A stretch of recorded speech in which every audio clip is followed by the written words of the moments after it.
Is this where the next war starts? Not Kyiv, not Kharkiv, but in Narva, a small Estonian city just 130 miles from Tallinn and only 100 miles from St. Petersburg, sitting right on the edge of Russia. Because Estonia is preparing, building bunkers, digging trenches and laying traps, and they are not being subtle about why. Their reason? Never trust the Russians. Estonia believes that Russia wants Narva, and it's now preparing for a fight against Russian President Vladimir Putin, a fight that will no doubt concern NATO. Russia attacking this small Estonian city could have massive repercussions for the rest of Europe.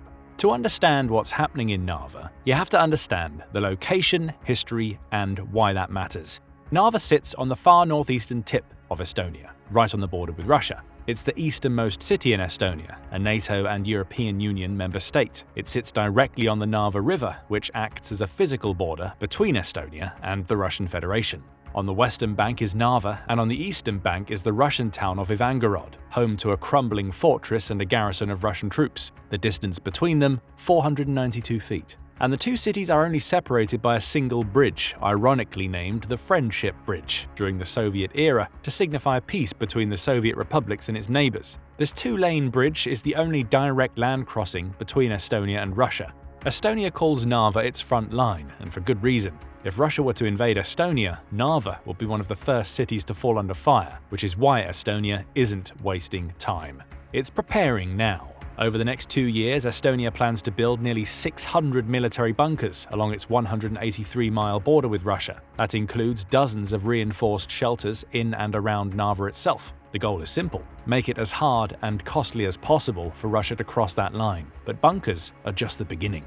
Estonia has activated border defense readiness zones, allowing rapid deployment of military forces to the frontier. Trenches are being dug, tank traps are being laid, observation towers are rising along the tree lines, and the motivation behind it all, a fear that the tactics used in Ukraine could be used here next. Because Narva isn't just any city, it's 96% Russian-speaking, and that makes it a target. Russia has a long history of using ethnic protection as a pretext for military action. It did it in Georgia in 2008, in Crimea in 2014, in Donbass and in Ukraine generally in 2022 when it launched its full-scale invasion. Russia's ethnic protection policy has been used by the Kremlin to justify intervention in neighboring countries by protecting Russian speakers living abroad. The key premise is that if Moscow feels a Russian-speaking population is under threat, it reserves the right to intervene militarily, politically, or ambiguously to defend them, even if that violates another country's sovereignty. In 2008, Russians invaded Georgia's breakaway regions of South Ossetia and Abkhazia, claiming they were protecting Russian citizens and peacekeepers. Russian troops occupied both regions, and they remain under Russian control to this day. 6 years later, the same justification was used to annex Crimea. The Kremlin claimed, "Crimeans are Russian and want to return home," adding it needed to protect ethnic Russians after Ukraine's Euromaidan revolution. After a sham referendum under military occupation, Crimea was annexed, marking the first major land grab since World War II. This progressed to the Donbass region of eastern Ukraine, where the Kremlin argued ethnic Russians were being oppressed, which led to an 8-year low-grade war zone before launching into the full-scale invasion of Ukraine in 2022. All this domestic justification and foreign policy manipulation has led to the recent crisis in Ukraine. Putin accused Ukraine of committing genocide against Russian speakers in the east and called the invasion a special military operation to protect our people in Ukraine. So if Narva is predominantly Russian-speaking, could they be next? Estonian officials aren't taking chances. In 2023, Prime Minister Kaja Kallas said, "What we see right now is that Russia doesn't really want peace. There was an understanding around the table that Russia cannot really be trusted."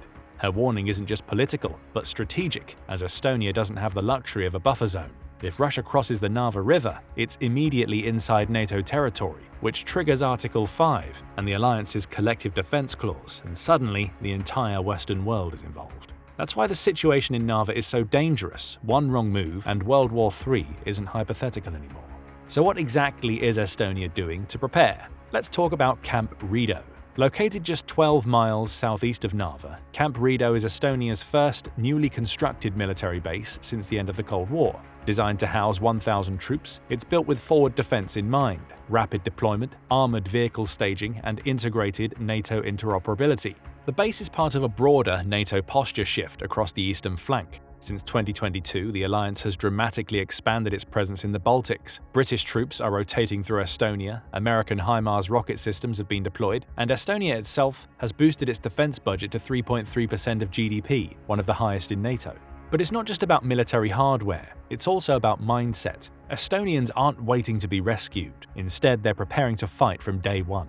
That's the plan. Delay the enemy, hold key positions, and make Narva a fortress, and one that can buy time for NATO's larger forces to mobilize, because time is everything. When Russia invaded Ukraine, they were able to take thousands of square miles before a full international response kicked in. In the first 6 weeks from February to early April 2022, Russia seized roughly 25% of the Ukrainian landmass. It wasn't until early May that coordinated Western arms shipments, for example the HIMARS, javelins, artillery systems, and drones, began to arrive in enough numbers to halt and eventually push back Russian gains. Currently, Russia now controls 20% of Ukraine.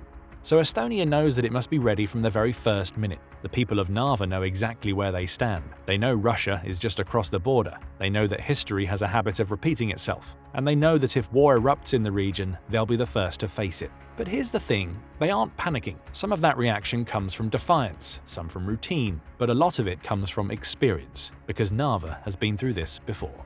During World War II, Narva was the site of one of the bloodiest battles on the Eastern Front. Between February and August 1944, troops clashed here as Nazi Germany's army, supported by Estonian conscripts, fought to hold off a massive Soviet offensive. The Soviets launched repeated assaults across the Narva River to break through German lines and reclaim Estonia. The fighting was brutal, and by the end of the siege, Narva's historic old town was completely destroyed, with over 500,000 casualties, cementing Narva's reputation as one of the Eastern Front's deadliest battlegrounds. The battle's legacy is still felt and a painful reminder of how vulnerable they could be. So when Estonian officials warn that war could come again, Narva's people don't dismiss it. But neither do they run. Their country has lived through war, they've lived under Soviet occupation, and they've come out more prepared for it. Still, there's tension. Most of Narva's population speaks Russian as their first language, as after World War II, Estonia was forcibly incorporated into the Soviet Union. Much of the local population in Narva had fled or had been killed during the war, so the Soviets repopulated the city with Russian-speaking workers from other parts of the Soviet Union, primarily Russia, Ukraine, and Belarus. Estonian language and culture were sidelined, and the demographic balance shifted dramatically. After the collapse of the USSR in 1991, Estonia gained independence and decided to restore citizenship only to those who had been Estonian citizens before 1940. Others had to pass a citizen exam based on language and the country's constitution and history. Many chose not to do this and either became stateless with an alien passport or chose to apply for Russian citizenship and retain their Russian passport. With Russia's history of justifying expansion through protecting Russian citizens, this raises an important question. Would Narva's Russian speakers support Estonia in a war, or would Moscow try to sway them away? Estonia isn't taking chances. In 2022, it passed new laws requiring citizenship tests to be taken in Estonian, not Russian. It aimed to phase out Russian as a language in schools and plans to have Estonian-only education by 2030. It also cracked down on Kremlin-linked media and removed dozens of Soviet monuments across the country, including the controversial T-34 tank memorial in Narva itself. That move drew condemnation from Moscow. Russian state media called it Russophobia, but Estonia called it necessary and insisted that a line had to be drawn, and Narva was the place to draw it. Here's what's already happening. Russia isn't waiting for tanks and soldiers, it's already active and in the shadows. According to Estonia's Internal Security Service, or CAPO, Russian intelligence operations inside Estonia have spiked since 2020. Cyber attacks, disinformation campaigns, and targeted propaganda have all intensified. In 2022, Estonia experienced over 4,500 cyber attacks, a dramatic increase compared to just 800 in 2020. According to the Estonian Information System Authority's report, the goal? Undermine trust, sow division, and destabilize from within. In February 2024, Estonian authorities arrested multiple individuals suspected of being part of a Russian spy ring. They were allegedly gathering information on military movements, infrastructure, and political targets, and feeding it back to the FSB. Officials have openly stated that they are facing constant hybrid warfare. That includes GPS jamming in eastern Estonia, fake bomb threats to government buildings, and social media campaigns meant to stir up anger among Russian-speaking citizens. It's the same tactics Russia used in Ukraine, and Estonia knows it. So the question becomes, if Russia's already probing Narva in the shadows, how far are they willing to push? This is the danger facing Narva. It's not just geography that makes them vulnerable, it's politics and uncertainty. The possibility that Russia could create a crisis just murky enough to divide NATO and to make some allies hesitate, stall, or argue while Estonia is left to face the consequences. That's what keeps NATO commanders awake at night. The Narva scenario is a nightmare, not because it's obvious, but because it's ambiguous. Russian troops could stage a border incident, send unmarked operatives across the river as they did in Crimea, or claim they're protecting ethnic Russians and enter Narva without firing a single shot. In such a grey zone situation, it's unclear whether that would officially count as an invasion, whether Article 5 would be triggered, or whether NATO would respond swiftly and decisively. That's why Estonia isn't waiting. It's why bunkers are being dug now, because Estonia knows that Russia counts on hesitation. But here's the twist: Estonia isn't alone anymore. In 2024, to strengthen its security in response to Russia's invasion of Ukraine and the shifting threat landscape in Europe, Sweden joined NATO. That brought the alliance's northern border close to full integration. Finland had already signed on the year before, and now the Baltic Sea is virtually ringed by NATO territory. That means any Russian aggression in Narva doesn't just threaten Estonia, but it threatens all of northern Europe, and NATO is responding. In late 2024, US troops participated in Exercise Picni alongside French and British forces as part of NATO's vigilance activity Brilliant Eagle. These weren't just symbolic drills, they were designed to test rapid deployment capabilities and joint operations in exactly the kind of scenario Estonia fears the most: a fast-moving Russian incursion through Narva.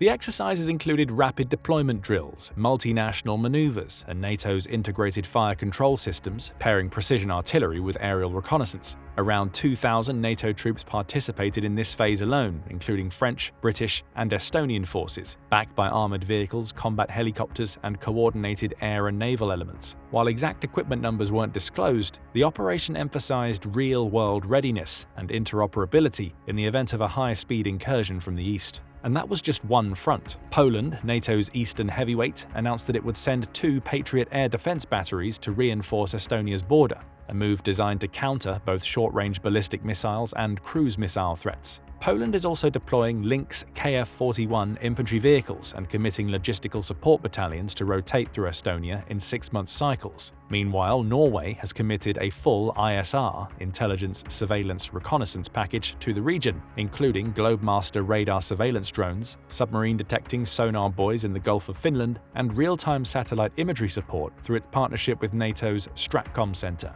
But the biggest development, NATO's Baltic Sentry. Approved in January 2025, this is a 10,000-strong multinational unit trained specifically for high-speed deployment to Estonia, Latvia, and Lithuania. Its core mandate: mobilize within 48 hours of a confirmed Russian incursion with no debate, no delay.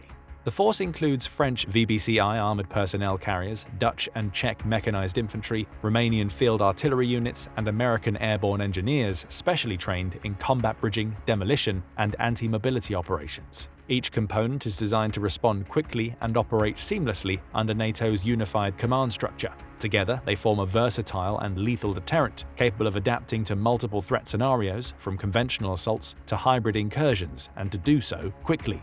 With Ukraine, NATO has seen that delays cost lives and territory. It could also cost credibility. Article 5 isn't just a defense clause, it's a promise, and Narva could be the ultimate test of whether that promise still holds. But Estonia isn't putting its future solely in NATO's hands. All of it is pre-integrated under NATO command and rehearsed annually in steadfast defender drills. It stands as one of the most advanced rapid response frameworks ever built on NATO's eastern flank. The alliance now understands what Estonia has known for years. If war starts in Narva, there won't be weeks to respond, there won't even be days. There will be hours. That's why everything is being staged forward. Roads are being hardened, ammunition is being stockpiled in pre-positioned NATO depots from Tapa to Voru. This time, NATO plans to be ready, not reactive, and at the heart of that plan is Narva.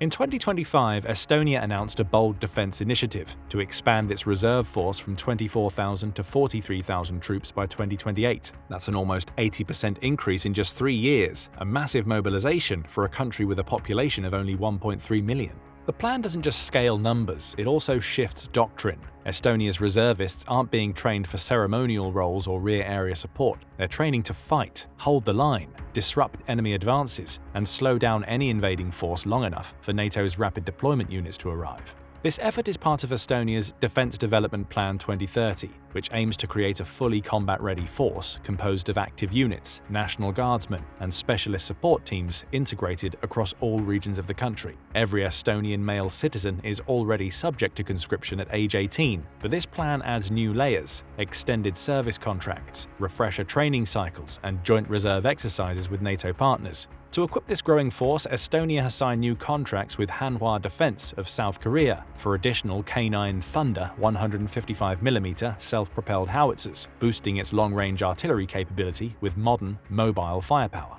These platforms, capable of firing 6 rounds per minute at ranges of over 25 miles, are a major deterrent against Russian armored formations. They've already proven themselves in joint NATO drills where precision, mobility, and rate of fire were critical factors. Estonia has also partnered with Sweden's BAE Systems Hägglunds to acquire more CV-90 infantry fighting vehicles, one of Europe's most advanced IFVs. These armored platforms are equipped with 35mm autocannons, advanced thermal imaging systems, and modular armor packages, making them highly effective in both open terrain and urban environments. Estonia's CV-90 fleet is now expected to grow to over 80 vehicles, dramatically boosting frontline maneuver capability. In total, Estonia's defense acquisitions for 2025 are projected to exceed $8 billion, which is the highest annual defense spend in Estonian history, and a massive leap from its 2020 budget of just $700 million. That includes not only armored platforms but also loitering munitions, counter-UAV systems, combat drones, and networked battlefield command tools designed to give its smaller forces a digital edge. But what makes Estonia's approach unique is its fusion of military and civilian defense, known as total defense. On the home front, Estonia is activating its citizens through expanded Kaitseväe programs, also known as the Estonian Defense League. This voluntary militia network now includes over 20,000 members, divided into regional battalions that can be activated within hours of a crisis. These are not weekend warriors, they are trained in real combat skills, first response medical aid, precision marksmanship, encrypted communications, terrain navigation, demolitions, and anti-vehicle sabotage. In Narva specifically, the Kaitseväe battalion is undergoing specialized urban warfare training. Volunteers are learning how to operate tunnel systems beneath city streets, how to disable armored vehicles with Molotov cocktails and IEDs, and how to maintain command structures during communication blackouts. Many of these tactics draw lessons from Ukrainian resistance cells that slowed Russia's advance in 2022 and 2023. Women and youth are increasingly active too. Estonia's Women's Voluntary Defense Organization now trains female volunteers in logistics, surveillance, cyber defense, and civil support roles. And the Estonian Youth Corps, the Noored Kotkad or Young Eagles, provides early training in physical fitness, map reading, fieldcraft, and national security education to boys from 7 to 19 years of age and adult leaders from 18 years. All of this feeds into a central doctrine: everyone fights. Estonia doesn't plan to evacuate civilians, it plans to arm and train them. Roads will be blocked, bridges blown, food and fuel stockpiles guarded by militia. If the state collapses, local defense units will continue guerrilla warfare from forests and farms, just as they did during the 1940s and 50s, when Estonian Forest Brothers resisted Soviet occupation for over a decade.